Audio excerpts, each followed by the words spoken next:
Okay guys, ready for a really cool lesson? Because I'm ready to give it right here. This is back rowing at its finest. What is the best move for white in this situation? Notice that black really wants to drop down here and do its own back rowing right there on A7, but it cannot because of the bishop right there that's controlling the black file, the black diagonal.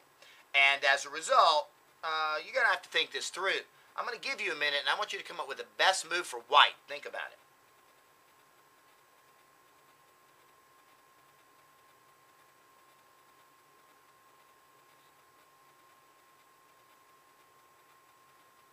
Okay, believe it or not, the best move for white is for white to slap itself right down here to C7. Now, at first that looks completely boneheaded, but no, it's brilliant. It results in a complete win for white. White cannot lose in this situation. Notice that the white rook cannot come over here and capture. If it did, that would be an illegal move because it's a pinned rook. It's moving into check. You're not allowed to move into check in chess. So that's out of the question. Well, what about the rook just taking here? Well, that would result in an instant back rowing. And notice that as much as black would want to move the rook back to interpose, again, that is a pinned rook. That is out of the question. It is totally illegal in that situation. So let's back it up here to its original position and ask ourselves, what's the best move? Once white moves there, what can black do? Well, notice black can't move to here. It'll just be captured. And again, that is a back rowing. So that's out of the question. White can't really move to there. Again, captured. And you can even capture with that. That's back rowing. That's out of the question.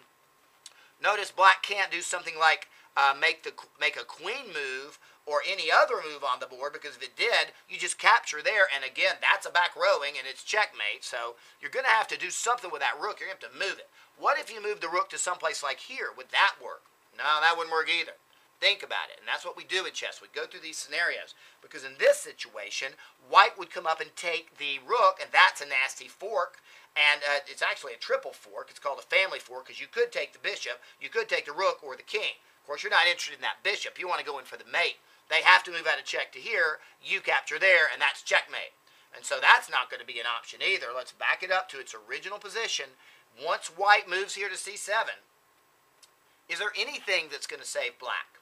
And the answer comes back, sadly, no, there's really no save at all for black. Black might try something clever, like taking the pawn here, which looks like a sacrificed bishop. Now, if white ends up taking that bishop, think about it, that black rook can come over and check, and there's going to be all kinds of problems in this situation. Notice the rook can't interpose because that would be a pinned rook. And so white's not dumb. They're not going to take that bishop. They'd simply move something like here.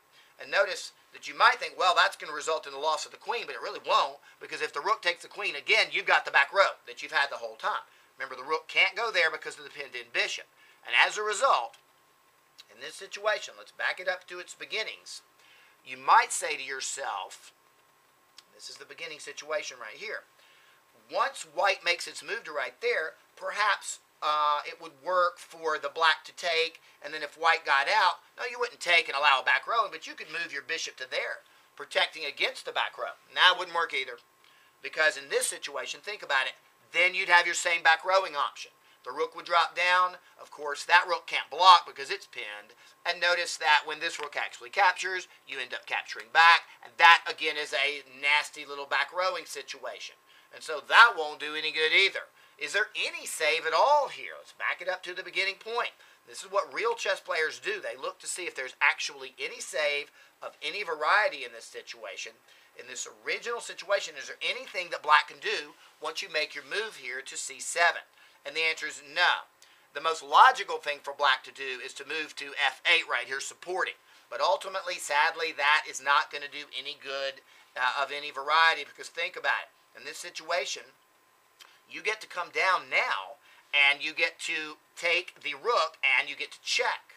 And in that situation, if you do take that rook and you do check, if they make the decision to come up and to move with the rook, it looks like you might have a chance, but really, no. Think about it. Once the rook moves down here to D8, it's a check. You're going to have to interpose with the rook, and once you do enter the pose, notice that it's a whole new kind of mate. It's not a back rowing mate anymore. Now the bishop attacks the G7, and you get to come in with your queen, and that is a splatter mate.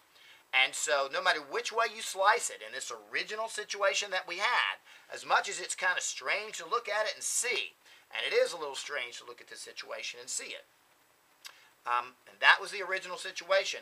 There is nothing black can do once you move down to here because you're threatening something like 9 different back rowing options.